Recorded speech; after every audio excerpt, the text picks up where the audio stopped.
Okay, I will try to keep this video as short as possible. I'm going to play a bit with my latest effect, and it's called Tappy, and it is a tap delay.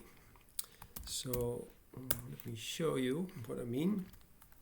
So the input signal is here from somewhere in the mix, and also the input signal from the microphone of my laptop is added to it, and also some feedback from a feedback loop is added to the signal. Then it is processed a little bit, and then it writes into this buffer. So I have here a buffer, and the size of the buffer is equals 1 beat of the tempo clock, and then it is also 1 cycle in Tidal. Use Tidal for sequencing notes. And I have 3 read pointers on the buffer, and they are behind the write pointer for some time. And this time you also specify in beats. So you can make the buffer 1 whole beat, and then the read pointers you can put behind the write pointer for 1/8 or 1/4 or 1/6 of a beat, whatever you like. So the signal from the readers is summed here, and that is fed back to the input, and it is also what you hear in the output. So that's how it works. Here is the code for it. It's quite simple, a bunch of variables. There is a buff size parameter where you can specify how long you want the buffer to be in beats. Standard is 1 beat, but you can do otherwise. So I divide it by the tempo and then multiply by the sample rate, and then I have the buff size in frames. So I create a LocalBuf. LocalBuf means local to this synthet, and I also start a phaser, so that's a ramp signal going from 0 to the buffer size all day long. Then I sum these input signals. So there is an input bus stereo where I can get signal from. I have signal from the feedback loop, and I have signal from the microphone. Default I close, I multiply the microphone signal by 0. I add 3 signals, so I divide by 2 to avoid clipping a little bit. And then, because I have some things, I use leak DC, and I also use a compressor thing.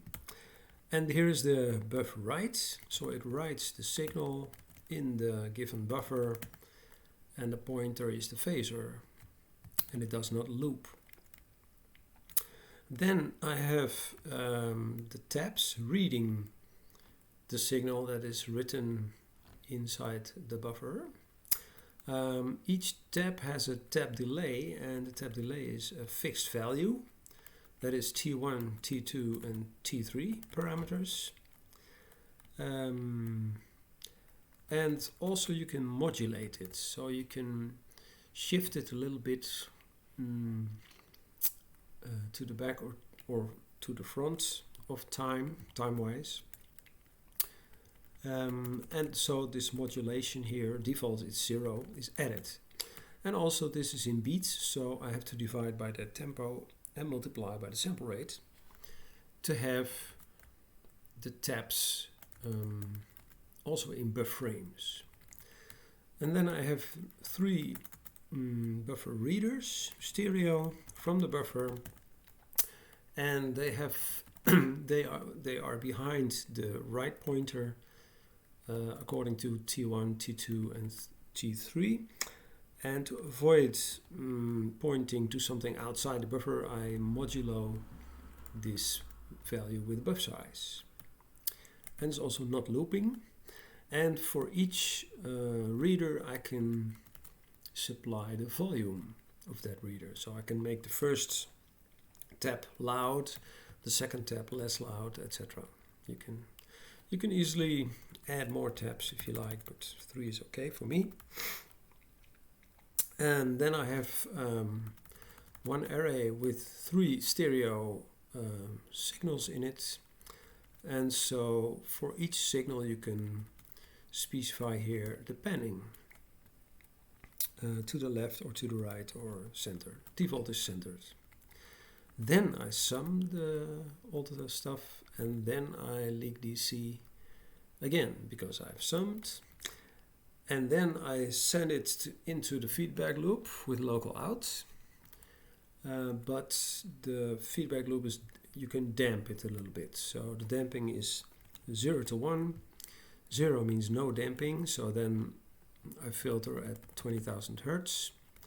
And maximum damping I filter at 500 Hertz. Something like that.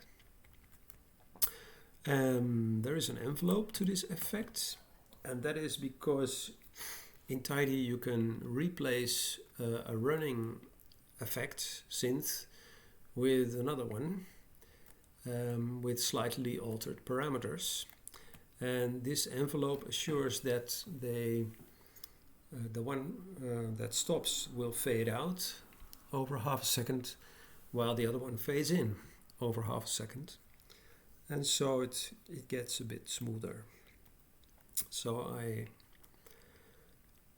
multiply it, and also this env will get triggered, and it will remove the synth that is fading out, and then it sends out the signal to its output bus. Okay, now let's go back here. I need my central bus to the hardware output, which is just a synth that whatever you put in comes out. Very simple. So I activate that, and then it's time for Tappy. So that will be effect number 1. The output goes there. Its name is Tappy, and I have of course a bunch of parameters. The first one is the microphone signal, because that's what I want to play with. And then there is of course T1, the first tap. Let's say it's half a beat behind, and the volume of the first tap is whatever, also 1/2. No feedback, no damping, just this. Okay, yeah, I activate it, and then you can hear my voice. It's funny talking like this. I'm going to let's see what I do here. I increase the microphone input a little bit, and I might lag this just a tiny amount, a bit fast, louder, and then I have some sort of small echo, something like that. Even smaller. You can make it of course small as you want. Okay, so I will put it back at 1/2. Yes. Okay, and then I have 2 more taps I can use. So T2 will be further away, 0.75, and it will be softer in volume. So now I have 2 taps. Yes. This is what I mean. Okay. That's already nice. But still we have no feedback.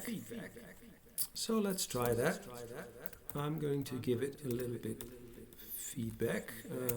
Half maybe. Or no, that was already the default value. Now it's 0. Exactly. So I should change my synth and make the default value of feedback also 0, because it wasn't what I expected. Okay. Now let's it's like I'm 3 persons in one. I put a small beat down, whatever. Also a stupid beat. Don't. Then why do you do it then? I don't know. Okay. It's just to hear that the tap delay matches the tempo of the tempo clock that we use at this time. So maybe you can hear it.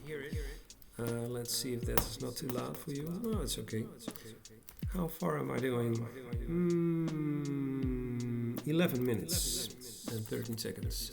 What else? In feedback, damping, modulation, of course. Yes. Modulation. Oh, modulation is fun. Let's modulate. I need a modulator. A sine wave. Okay. So tap mod. Let's call it tap mod. Tap mod is a sine osc.kr. How fast? 2 Hertz. How much? It's in beats, right? So minus 0.02 beats to 0.02. That's stupid. We have something else for that, and that is mul. Okay, so this is a control rate signal. Done. Oh, not done. Is. Should do that. But I wanted to use is. So maybe what? I have a tap mod now. And then I can say that the tap 1 is modulated by this tap mod. Tap mod is a control signal. So I need the bus and then the as map, and then it will be mapped. The signal will be used the way I intended. And then the other one the same, or another bus. Another bus. Tap mod 2. Dot bus as map. Okay. So don't activate it yet because I need tap mod 2 first. Of course, different frequency, different thing. Okay, you can evaluate it again, no problem. And now I can do this, and then the sine os modulates the stuff, the pointers. So because the pointers are modulated, then my voice is sometimes higher and sometimes lower. And you can do that fast, you can do it slow. I don't know exactly what happens when you do it slow. Maybe if you do it slow, you have to be more drastic. It could be. Maybe. Oh yes, I get it now a little bit. There's more than one of us. Yeah. Okay, I have one more tap to go. So the last tap is really late. Okay. And then V2 0.4 also. And then M2 tap mod 3 bus as map. Yeah, need a tap mod 3 video is getting too long. Better hurry up, Johnny. Okay, 5 Hertz. Wow. Okay, Tap Mod 3 is there, and here we are. Ooh, did you hear that? Well, I'm glad it happens, because that's what you sometimes get when you use buffers. Because if you use a new synth-dev, then sometimes the buffer, the pointer of the read pointer may start reading somewhere where the write pointer has not arrived yet. And so, yeah, I should clear the buffer somehow. I have to find out how that works. Finally, a lot of feedback will be crazy, very crazy. And you hear in my left ear things not. Yeah. Okay. Yeah. So a simple trick to get rid of the modulation, if you want, without altering much code, is just do this or do this. If you then do that, then you it's tricky. Yeah, it's tricky. Better do this maybe like that. And then your modulation is gone. Feedback is still there though. So yeah. Anyway, that was fun.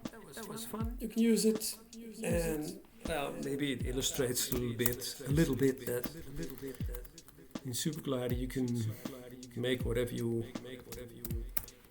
dream of. Okay. One thing though,